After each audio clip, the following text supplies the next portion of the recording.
بسم اللہ الرحمن الرحیم۔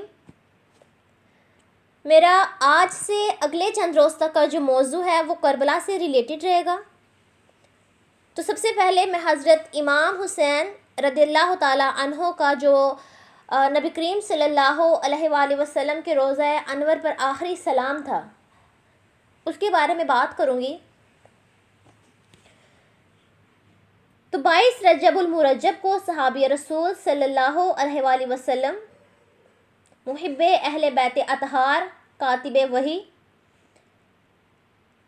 حضرت امیر معاویہ بن حضرت ابو سفیان رضی اللہ تعالی عنہما کا دمشق میں وصال ہو گیا اور یزید پلید تخت نشین ہو گیا۔ تخت حکومت پر براجمان ہوتے ہی اس شخص کو فکر لاحق ہوئی کہ سب سے پہلے مجھے ان لوگوں کی خبر لینی چاہیے جو مجھے امیر تسلیم کرنے پر رضامند نہیں ہیں، تاکہ ان کو اپنا مطیع و تابع بنا سکوں۔ دنیا اسلام میں اس وقت چند شخصیات جن میں حضرت امام حسین کا نام سر فہرست ہے وہ شامل تھے۔ تو چنانچہ یزید نے اس وقت کے مدینے کے جو گورنر ولید بن عقبہ ہیں ان کو خط لکھا کہ حسین بن علی، عبد الرحمن بن ابی بکر، عبداللہ بن زبیر اور عبداللہ بن عمر سے فوراً میری بیعت لو۔ بالخصوص یزید کو حضرت امام حسین اور حضرت زبیر کی طرف سے یہ خطرہ تھا کہ ان میں سے کوئی اپنی حکومت کا اعلان کر کے بیعت نہ لینا شروع کر دے۔ گورنر مدینہ ولید بن عقبہ نے اپنے نائب مروان سے اس سلسلے میں مشورہ کیا تو اس بدبخت نے کہا کہ ہاں بالکل ٹھیک ہے، اگر یہ حضرات یزید کی بیعت پر رضامند نہ ہوں تو کوئی لحاظ نہ کیا جائے اور ان کو فوراً قتل کر دیا جائے۔ چنانچہ ولید بن عقبہ نے امام حسین کو بلایا اور حضرت امیر معاویہ کے وصال کی خبر سنانے کے ساتھ ہی یزید کے تخت نشینی اور اس کی حکومت کو تسلیم کرنے کے لیے بیعت کی بات کی۔ حضرت امام حسین نے حضرت امیر معاویہ کے وصال پر افسوس کا اظہار فرمایا اور یزید کی بیعت کے بارے میں فرمایا، یہ کام خفیہ طور پر نہیں ہو سکتا، اہل مدینہ کو بلا لو، وہ جو فیصلہ کرے مجھے اعتراض نہ ہوگا، لیکن میں نے یزید کے بارے میں یہ ضرور سنا ہے کہ اس کا طریقہ زندگی خلفائے راشدین کے طریقے سے ہٹ کر ہے۔ وہ شراب بھی پیتا ہے، نمازیں بھی ضائع کرتا ہے، حلال و حرام کی تمیز نہیں کرتا اور محرمات سے نکاح کو جائز کہتا ہے اور جائز اور ناجائز میں کوئی فرق نہیں کرتا۔ ولید چونکہ صلح پسند اور شریف النسب تھا اس لیے اس کو امام حسین کی بات پسند آئی، جبکہ ابن کثیر کے مطابق مروان نے ولید کو کہا، تو نے موقع ضائع کر دیا ہے، اب حسین تیرے ہاتھوں سے نکل جائیں گے، تو نے ان کو موقع ہی کیوں دیا ہے؟ اگر بیعت کر لیتے تو ٹھیک تھا، ورنہ تلوار سے فیصلہ کر دیا جاتا۔ تو ولید نے کہا، افسوس ہے تجھ پر اے بدبخت، تو مجھ سے لخت جگر بطول کا خون کرانا چاہتا ہے۔ باخدا جس نے حسین کا خون بہایا وہ کبھی نجات نہ پائے گا۔ روایت میں ہے کہ گورنر ہاؤس میں جاتے ہوئے امام حسین کے ساتھ 30 مسلح جانباز تھے، جن کو آپ نے دروازے پر کھڑا کر دیا اور فرمایا، اگر خطرہ محسوس کرو تو کوئی کارروائی کرنا، ورنہ ہرگز کوئی اقدام نہ کرنا۔ جب مروان نے قتل حسین کی بات کی تو امام حسین نے اس کو جواباً فرمایا، یہ کس کا کلیجہ ہے کہ ایسا ارادہ دل میں لائے، میری جانب نظر اٹھائے، جو میرے قتل کا عزم کرے گا میرے مرنے سے پہلے وہ خود مرے گا، اسی کے خون سے زمین کو سرخ کر دیا جائے گا اور اس کے گلستان حیات کو پامال کر دیا جائے گا۔ اے مروان، تیری یہ جرأت کہ مدینے شہر میں میرے قتل کی بات کرے، تو کیا کوئی بھی یہاں مدینہ میں میرا کچھ نہیں بگاڑ سکتا اور میں سوائے کربلا کے کسی اور جگہ شہید نہیں ہوں گا کہ میرے نانا نے میری پیدائش سے پہلے یہ خبریں دنیا کو سنا دی ہیں۔ جب یہ آوازیں بلند ہو رہی تھی تو دروازے پر کھڑے جو 30 نوجوان تھے انہوں نے چاہا کہ اندر گھس کر مروان کا کام تمام کر دیا جائے، لیکن امام حسین جلدی سے باہر تشریف لائے اور ان جانثاروں کو لے کر واپس چلے گئے۔ بعد میں ولید نے مروان کو کہا، اے مروان، تیرا برا ہو، تو مجھ سے کیسا مطالبہ کر رہا ہے؟ واللہ اگر مجھے ساری دنیا بھی مل جائے تو امام حسین کا خون ناحق اپنے سر پر نہ لوں گا، کیونکہ مجھے ایک دن اپنے خدا کے پاس جانا ہے اور اپنے نبی کو منہ دکھانا ہے۔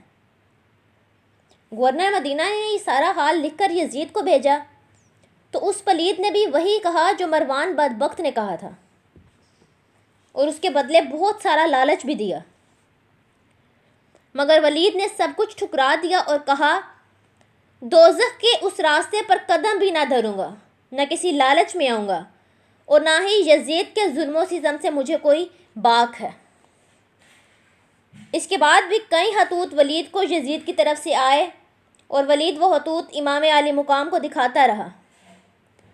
چنانچہ جب امام کو یقین ہو گیا کہ اب یہ لوگ مجھے یہاں رہنے نہیں دیں گے، تب آپ نے راتوں رات کوچ کا ارادہ فرمایا، گھر والوں کو تیاری کا حکم دیا اور خود اپنے پیارے نانا جان کے روضہ منورہ پر حاضر ہو گئے اور وہاں پر روتی ہوئی آواز میں عرض کیا کہ اے نانا جان، اس وقت دنیا سو رہی ہے اور آپ کا بیٹا حسین مدینہ چھوڑنے کی تیاری کر رہا ہے۔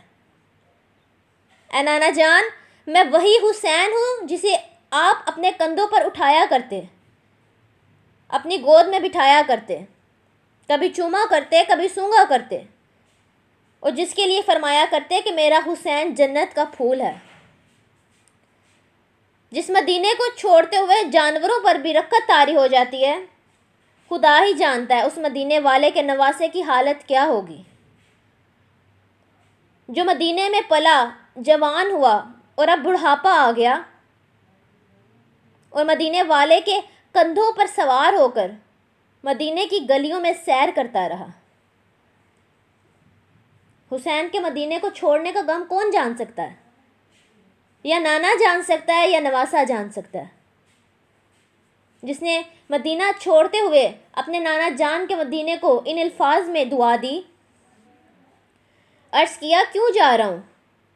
اگرچہ مدینہ چھوڑنے کے الفاظ سن کر ہی کلیجہ منہ کو آتا ہے، پھر بھی جا رہا ہوں تو صرف اس لیے کہ مجھے جانا پڑے گا عظمت اسلام کی خاطر، نبی کے دین کی خاطر، خدا کے نام کی خاطر۔